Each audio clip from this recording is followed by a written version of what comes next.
शांत सुबह थी। सूर्य की पहली किरणें गंगा के जल पर ऐसे गिर रही थी जैसे सोने की परत तैर रही हो। और वाराणसी के घाटों पर हल्की सी ठंडक के बीच मंत्रों की ध्वनि गूंज रही थी। उसी समय एक युवा लड़का आरव अपना सिर झुकाकर कांपती सांसों के साथ चल रहा था। उसके चेहरे पर बेचैनी और मन में एक तूफान था। वो कई दिनों से मानसिक पीड़ा से जूझ रहा था।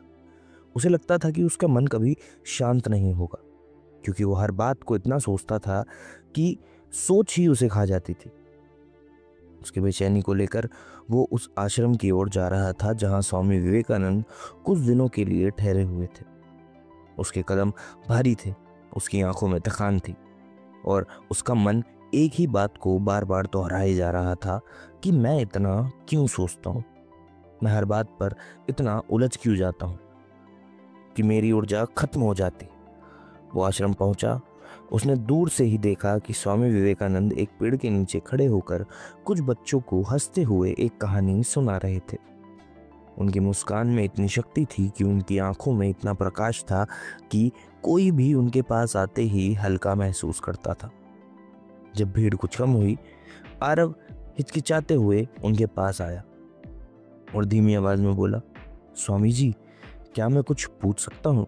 स्वामी जी ने उसकी तरफ देखा। उसके चेहरे पर घबराहट को पढ़ते हुए बोले, पुत्र, पूछो। मन में जो भी बोझ है उसे कहकर हल्का कर दो।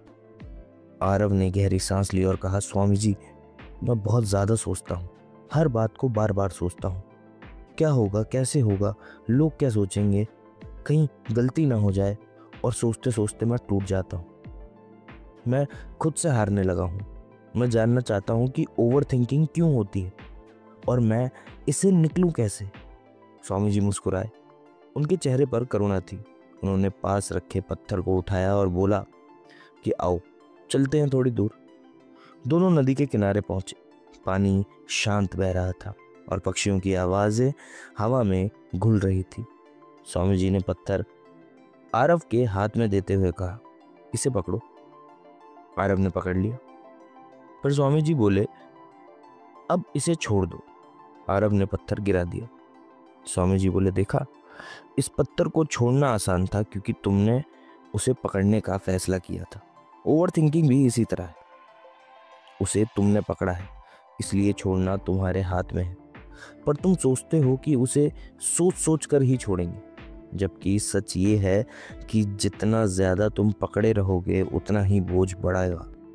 आरव चुप हो गया। स्वामी जी आगे बोले, पुत्र, मन स्वभाव से ही विचार बनाता है, जैसे बादल आसमान में बनते हैं। पर ये तुम तय करो कि तुम हर बादल का पीछा करोगे या सिर्फ उन बादलों का जो देखेंगे जो बरसते हैं। ओवर थिंकिंग इसलिए होती है क्योंकि तुम हर उस विचार पर यकीन कर लेते हो जो तुम्हारे सामने तुम्हारा मन लाता है। मन तुम्हें डर दिखाता है, शक दिखाता है, विफलता का चित्र दिखाता है और तुम उन सबको सच मान लेते हो। तुम सोचते हो कि सोचने के समय समस्या हल होगी, लेकिन सच तो ये है कि ज़्यादा सोचना समस्या को और बड़ा कर देता है। जैसे एक छोटा सा धागा तुम खींचते खींचते रस्सी बना लेते हो।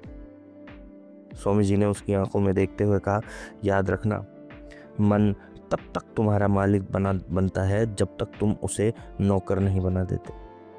जो सोच को चलाना सीख लेता है वो जगत पर शासन करता है, और जो सोच में उलझ जाता है वही अपने भीतर को हरा देता है। आरव ने पूछा, लेकिन स्वामी जी, मैं रोकना चाहता हूँ पर रोक नहीं पाता, क्या करूं? विवेकानंद जी धीरे से मुस्कुराए और बोले, क्यों रोकोगे? विचारों को रोकना कभी किसी चीज का समाधान नहीं है। विचारों को रोकने की कोशिश उसी तरह है जैसे नदी को हाथों से पकड़ना। तुम बस बहते चले जाओगे और नदी तुम्हें गिरा देगी। हमें पानी को रोकना नहीं होता, उसे दिशा देनी होती है। ओवर थिंकिंग तब खत्म होगी जब तुम मन को कोई बड़ा काम दे देते हो। मन खाली रहता है तो इधर उधर चलता रहता है, भटकता रहता है। जैसे खाली घर में चोर आते हैं वैसे वो भटकते रहते हैं। जब तुम्हारे पास उद्देश्य होता है, उद्देश्य इतना बड़ा कि छोटी छोटी बातें उसके आगे धुंधली पड़ जाए, तब ओवर थिंकिंग अपने आप खत्म हो जाएगी। उन्होंने थोड़ी देर रुक कर कहा, कि तुम छोटी मोटी बातों पर अटक जाते हो, क्योंकि तुमने अपने जीवन में कोई बड़ी बात तय नहीं की। मन तभी छोटा सोचता है जब उसका लक्ष्य बड़ा नहीं होता। फिर उन्होंने अपनी छड़ी से गंगा की तरफ इशारा किया और बोले, देखो, इस नदी को देखो। ये पहाड़ों से निकलकर हजारों किलोमीटर चलती है। रास्ते में पत्थर भी मिलते हैं, बड़े बड़े मोड़ भी मिलते हैं, खतरनाक घाटियां भी मिलती हैं, but does she stop and that will happen? नहीं, नदी सोचती नहीं, बहती है। बहना ही उसका धर्म है। तुम्हें भी बहना सीखना होगा। जीवन बहाव है, अटकाव नहीं। आरव उनकी हर बात मन में उतार रहा था। स्वामी जी आगे बोले, ओवर थिंकिंग का सबसे बड़ा कारण है भय, और भय का सबसे बड़ा कारण है अज्ञान।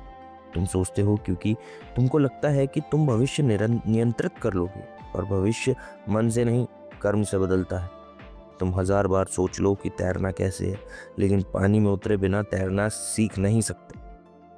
उन्होंने आरव के कंधे पर हाथ रखते हुए कहा, पुत्र, ये जीवन युद्ध भूमि है। यहाँ सैनिक वही जीतता है जो चलना शुरू कर देता है, ना कि वो जो युद्ध शुरू होने से पहले ही हार के परिणाम के बारे में सोचता रहे। स्वामी जी ने कहा कि मैं तुम्हें एक उपाय बताता हूँ। जब भी मन बहुत तेज भागने लगे, उसे शरीर के काम में ला दो। चलो, दौड़ो, गाओ, कसरत करो, काम करो। मन खाली रहे तो उस पर धूल मिट्टी जमती है। जब शरीर काम करता है, मन शांत हो जाता है। फिर उन्होंने दूसरा उपाय बताया कि जब भी ज्यादा सोचना शुरू हो जाए, तुरंत अपने आप को एक ऐसे सवाल पूछो कि जैसे कि क्या ये विचार मेरे काम का है? अगर नहीं, तो उसे ऐसे छोड़ो जैसे हाथ का पत्थर छोड़ दिया था। छोड़ना कठिन नहीं है, बस तुम्हें उसे गिराने का फैसला नहीं कर पा रहे। और विवेकानंद जी की आवाज थोड़ी गंभीर हो गई, पुत्र, याद रखना, मन तुम्हारा शत्रु भी है और तुम्हारा मित्र भी। जब तुम उसे बनाना चाहो तो बना दोगे। यदि तुम उसे लक्ष्य ना दो तो वो तुम्हें तोड़ देता है। यदि तुम उसे लक्ष्य दो तो वो पहाड़ भी हिला देता है। फिर उन्होंने अपने वस्त्र ठीक किए, दूर क्षितिज को देखते हुए कहा, आज से तुम ये संकल्प लो कि तुम हर उस विचार को केवल देखोगे जो उपयोगी है, हर उस विचार को छोड़ दोगे जो तुम्हें डराता है। जीवन एक बार मिलता है और तुम उसे सोचते सोचते खो नहीं सकते। ज्यादा सोचने वाले लोग इतिहास में कभी महापुरुष नहीं बनते, कर्म करने वाले बनते हैं। आरव की आंखें भर आई। उसने महसूस किया कि उसके भीतर जो जकड़न थी वो हल्की होने लगी है। उसने पूछा, स्वामी जी, क्या मैं बदल सकता हूँ? स्वामी जी मुस्कुराए और बोले, तुम बदल चुके हो पुत्र। परिवर्तन वहीं शुरू होता है जहां मन स्वीकार कर ले कि उसे बदलना है। अब बस चलो, कर्म करो, सीखो, जियो।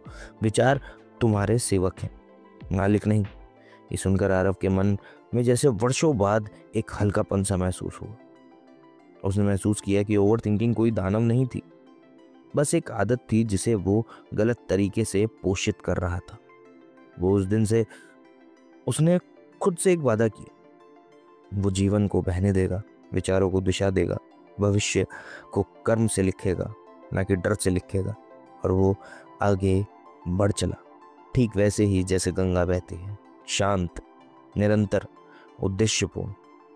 अगर आपने ये वीडियो यहाँ तक सुनी और आपको पसंद आई तो प्लीज़ लाइक कीजिए, सब्सक्राइब कीजिए और कमेंट में कुछ लिख के बताइए, ताकि हम जो भी हमसे मिस्टेक हुई है हम उसे सही कर सकें।